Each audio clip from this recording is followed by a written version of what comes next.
there are 2 points of biography that shape my response to this excellent and thought-provoking paper.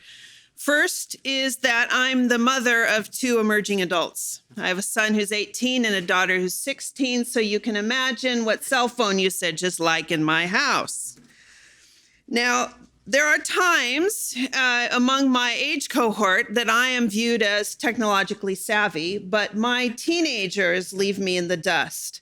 And that forms an interesting point of relationship at times with them because they become the expert teacher and I become the student learner. So I am very interested and invested in the notion of strategies that will help form my teenagers and other teenagers like mine. Second, I am an educator with more than 20 years of experience teaching in an online setting. Many of my classes have at least an element of, if not a focus on, formation. So I have personally experienced both the possibilities and the limitations of a digitally mediated formation environment. My colleagues are sometimes surprised to hear me advocate strongly for the power of online education.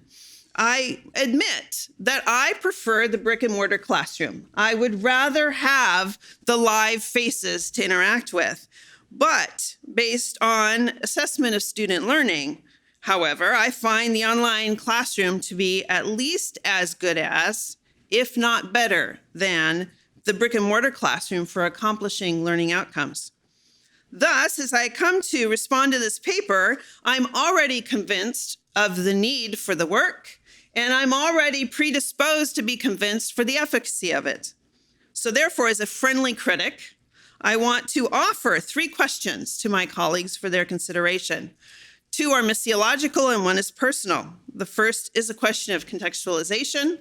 The second is a question of meaning, and the third is a question of presence. So about contextualization. In a famous article first published in 1987, Paul Hebert, longtime faculty member of the School of World Mission, School of Intercultural Studies, proposed a framework he called critical contextualization. The major focus of contextualization is the communication of the gospel in a new context. Yet contextualization goes beyond conveying a message to the embedding of the lived implications of that message. Hebert proposed 4 steps. First, the phenomenological study of the local culture, gathering and analyzing beliefs and behaviors with some question in mind. Second, the study of scriptures related to the question at hand. Third, corporate critical evaluation by the people of their past behaviors in light of new biblical understandings. Finally, the people choose new practices in light of these considerations. Contextualization has been criticized as a result of the ways this method has been applied. Hebert's method has often been used by missionaries to present an adaptation of their creation, rather than used by missionaries to engage in a catalytic role with the indigenous people doing the work of the contextualization. Hebert's third step, the people engaged in the reflection on their practice, is skipped. Instead, the missionary presents what the missionary believes to be the biblically appropriate adaptation. Looking at this research then through the eyes of Hebert's framework, the authors of this paper are the missionaries. They have a content, an area of concern about virtue formation and a receptor culture they want to address, adolescence. The authors have studied adolescence and their smartphone usage. They've named some biblical theological concerns, such as the development of ethical character and the formation of patience, particularly interpersonal patience. Hebert's third step, facilitating a consideration by the people, seems to be missing from this work. What do the adolescents think about ethical formation? Are they proximate to the Jesus story so that the discussion of Christian character has value to them? To what extent does this app address the adolescent sense of meaning, and to what extent is it the missionary making the contextualization determinations on their behalf? Some adaptations of Hebert's contextualization methods might be a means for integrating interdisciplinary concerns into this research. These authors have specifically pointed to the work of the Holy Spirit engaged in the context. Perhaps they will also view not just the Holy Spirit at work in technology, but the Holy Spirit at work in the adolescents. Second question regarding meaning. In particular, how do cultural models of the adolescents differ from those of the researchers as to the meaning of patience and the meaning of smartphone usage? More importantly, how do the meanings for the adolescents inform the assumptions of the researchers? Within the discipline of cognitive anthropology, cultural models refer to the presupposed, taken for granted models of the world that are widely shared by a society and that play an enormous role in their understandings of the world and their behavior in it. Perhaps a dominant cultural model of smartphones for adults is that they're tools to facilitate, particularly to facilitate efficient management of logistics, communication directions, calendars, and so forth. This cultural model of smartphones permits a metro car full of commuters or faculty waiting for a meeting to begin to be busy on their phones as a legitimate and even worthy behavior. Meanwhile, in the eyes of adults, adolescent usage of smartphones is judged a waste of time and a sacrifice of real human relationship. This paper argues against negative interpretations of adolescent smartphone usage, and the authors advocate for the value of smartphones as a modality for addressing the population.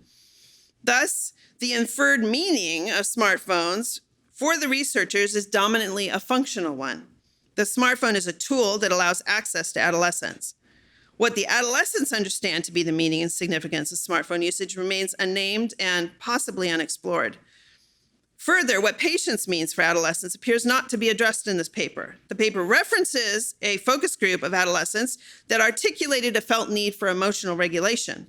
The authors connect this particular need to the development of interpersonal patience. Is this link between emotional regulation and patience shared by the adolescents in the research? What do they understand patience to be? What is its meaning and value for them? The development of the app in this research seems to have something like Eugene Nida's source message receptor model approach. The sender, researchers, encode a message, literally encoded into an app, which is then decoded by the app users. This leaves us with the question, is the meaning of the content the same for the users as for the senders?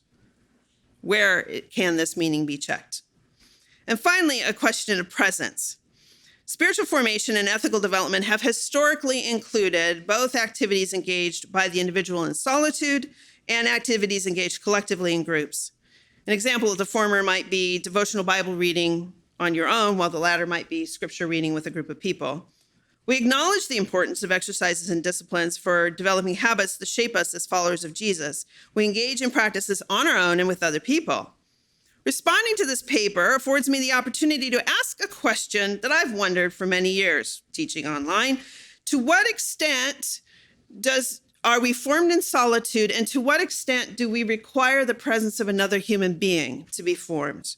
Specifically, how does a person's brain chemistry differ based on whether they are on their own or physically present with another person? As I've read literature related to neuropsychology and neurophysiology from the perspective of an interested layperson, what I seem to read suggests that there's something significant about physical proximity for the development of human brains. I note attention was given in the paper to avoid addictive aspects of media. I gather this is based on research into the impact of media on brain chemistry. What then are the differences in brain chemistry between formational experiences that are engaged in face-to-face human proximity and those that are engaged in solitude? Are the formational activities mediated by technology, such as what was described in this paper, analogous to traditional spiritual exercises also enacted in solitude? Or are there distinct differences in brain chemistry between solitary exercises engaged with media and solitary exercises engaged without media? So in conclusion, let me begin where I began. Let me conclude where I began. My experience as a mother of adolescents and an educator working online. A limitation of empirical research is that it does not lend itself to the kind of interaction that I've advocated for in this response. Research subjects are not generally viewed as agents in the co-creation of the research. In addition, our culture tends to have a low view of the cognitive capacity of adolescents. Our churches treat teens as subjects to be acted upon by well-intended adults rather than active agents in their own formation. I would advocate for the capacity of adolescents, not just my own, to engage in generative critical reflection, considering their practice in light of biblical principles. As a digital immigrant, engaging the digital natives in my family and the digital natives in my classroom, I want to welcome their role as agents in forming and informing my work.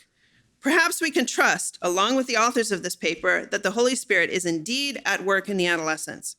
Perhaps we can anticipate that a missiological effort towards contextualizing formation that attends to the meeting of the medium as well as the content of that formation can be a bridge for developing new tools of digitally mediated formation for a new generation of techno-sapiens. Thank you.